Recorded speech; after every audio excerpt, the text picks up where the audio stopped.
Hello there my fellow holotable heroes, and welcome to another Conquest video guide. You'll be able to find this and all my other Conquest guides on my SWGOH Life website. If you haven't seen it yet, go and check it out. There'll be a link in the description below. So in this one I'll be playing through Sector 5 here and showing you some of the teams that I used and I recommend using to complete feats, both sector and global feats at the same time. And as always, there'll be a separate video for the mini boss and final boss battles as well, so be on the lookout for that one. Let's first review the feats we have here in Sector 5. I forgot to record it before I did a couple of battles here, so as you can already see I did one Purge battle and as well then one Evasion battle, so you know it's okay. But anyway, you gotta get 300 purges, so as always, you know, quite a few ways to get this purge done. Actually, I even noticed that the final boss battle was bugged, so if you do watch my final boss battle video you'll see I completed purge feat there, but obviously I wasn't applying it, so definitely a bit of a bug there. You have to evade 100 attacks in the battles you won though, so you have to win the battle. Again, a couple of different teams that can get this done quite easily, and then Smugglers, and of course Fracture 40 times. Now luckily the mini boss here, we can cheese the heck out of it, and I was able to get Fracture done in 2 battles. So I just first kick off with the cheese, I guess, because that's the most popular, it seems like, with everybody. So I don't want to leave you here waiting until the end of the video. Obviously, in order for this to work, you don't want to have lots of survivability data discs on your guys so you can survive. And you don't want to do a lot of damage, so remove any sort of, you know, damage data disc that you have.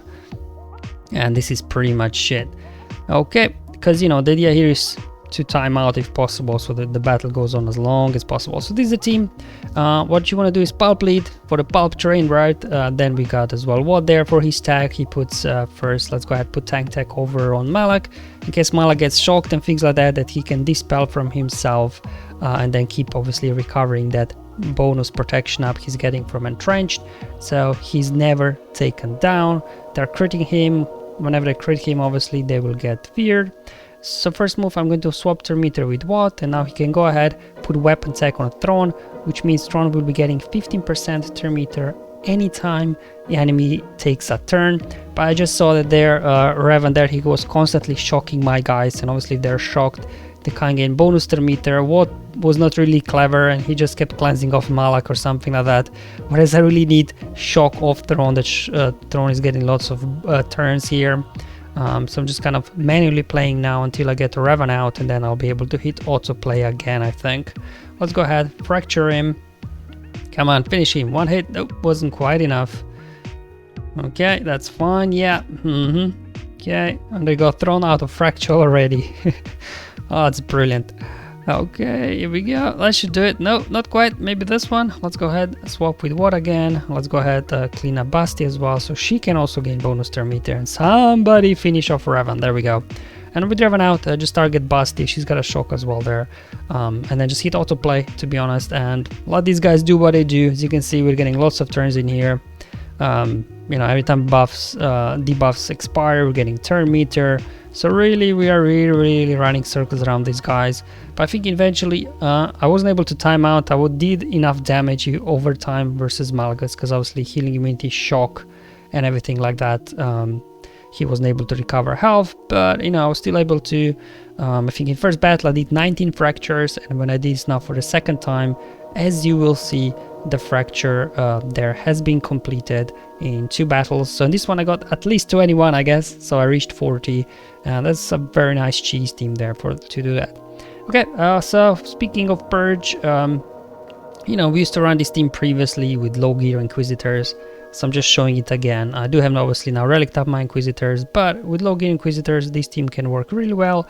Again, with Pulp's here leadership, maybe Padme not the best team to go up against because of Steadfast Retribution, but I just constantly had Padme and Ewoks here in Sector 5, so you're gonna see plenty of them here, and Phoenix as well actually. So it was like, yeah, Phoenix, Padme and Ewoks. I think I'll see each of those teams 3 or 4 times. It was just constantly fighting these guys.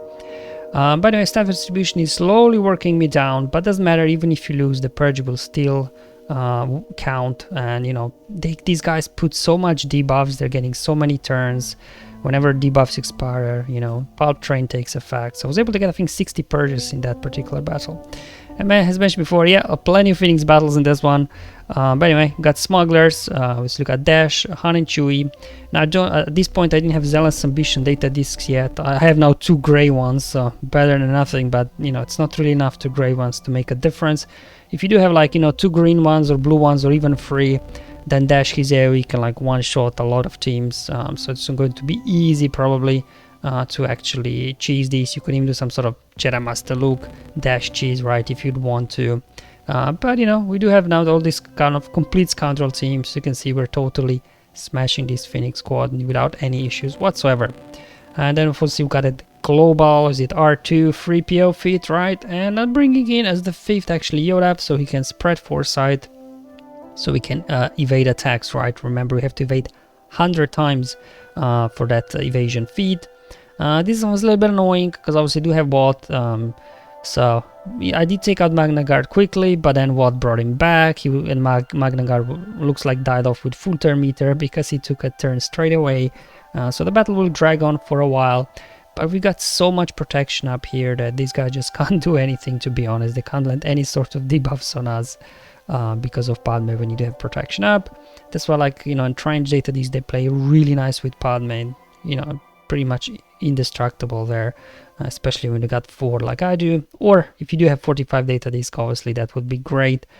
Personally, unfortunately, spoiler alert, I did not get 45 data disc in a whole run of Conquest. That's actually the second time it happened that I did not get fortified. So definitely a lot of teams that I wanted to try, I couldn't test because I don't have you know, lots of good Zealous Ambition data disc and fortified. So unfortunately a little bit less teams this time around, but hopefully it will still be enough to help you guys along the way. Anyway, just down to here, B1. There we go, got him down, perfect. And another way to evade this is obviously using Darth Maul lead. If you do have Zeta on him, on his leadership, it's very good. Just throw some Sith under him, and you know, versus Ewoks you can just hit autoplay, to be honest. These battles take a really long time just because, like, Logray can constantly remove turn meter as well as T-Bow when he's in stealth, so Malak never gets a chance to like do his drain or anything.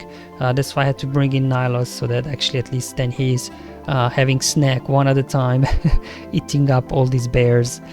But yeah, so it took a while. I just hit autoplay because I knew the battle will take a long time, especially because these Ewoks, they're getting so many turns. You're literally just waiting, you're getting a turn every 10 seconds, the amount of turns these guys are getting. I definitely want to go after T-Bow so he stops removing turn meter. Well, he's isolated now, so he can't gain stealth.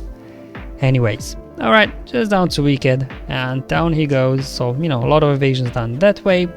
And of course we've got here Grand Inquisitor. Now Bad Batch are quite slow. Unfortunately did go there first, but you know, my Inquisitors are allowing 280, 290 speed. So if you have properly modded Inquisitors with like 330 speed, you should still be able to outrun some of these teams and get your plays going. Luckily for me there, even though I didn't go first, Echo was being a little bit dumb and he didn't use his AoE. So I was still able to get something going. Obviously here we're getting the Purge feat done, and as well we do have here, what is it, 7 Sister. She gives foresight up to everybody, so hopefully you can evade a couple of attacks here and there. But I think I just finished off these guys too quickly. I didn't really get a chance to evade much. Another team that we used to use obviously was Jedi Master Luke with Inquisitors when we had back, you know, when I had low gear Inquisitors. If you do have Voluntary Vanguard, which most likely do, because by now we all know it's a key data disc to cheese a lot of this stuff, then you don't even need what. You just bring in here Master Luke, a bunch of your Inquisitors, and then you just, you know, keep going, keep applying Purge. Win or lose, Purge will count. I think with this battle I got like nearly 100 Purges done, so definitely, you know, a good team here. Padme very annoying to deal with, but obviously because they're so durable, you can actually do get so many Purges done in a battle, but I think I did time out. I wasn't able to defeat them. Because 7 Sister, she's constantly assisting. Whenever we assist, they're getting lots of protection up. So maybe if you do want to win, instead of timing out, maybe bring in somebody else, not 7 Sister, one of the other Inquisitors. Okay, so this is just to show you, as mentioned before, I think I had 59 Purges, now I got 157, so I got almost 100 Purges with this one team. So it's pretty good, halfway there for the Purge feat in just 3 battles. Okay, here we go. We got obviously the global Separatist feat to be taken care of. So Grievous is well equipped to deal with these Starkiller teams. What I found out was just have to go after Barriss first. Obviously do spread the target log, but Barriss will be getting so much bonus to her meter and she will be constantly cleansing off all these target logs. So you just have to go after her first and then take care of the rest. You would think that, you know, Mara or Starkiller are usually biggest threat, but that's under Palpatine lead, right? Under Barriss lead, actually she's the biggest threat here in Conquest. As soon as she goes down, you know, her healing stops and things like that, and then you can just, you know, target logs everywhere already.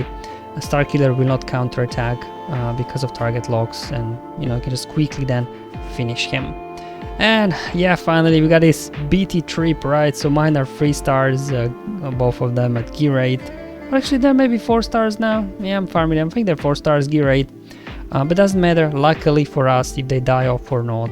So just try this Palp's team here with Mara. Obviously Malak would be a better tank in there, but Malak's stamina was drained already from, you know, using him in Sith team and boss battles as well. So I'm just gonna go here.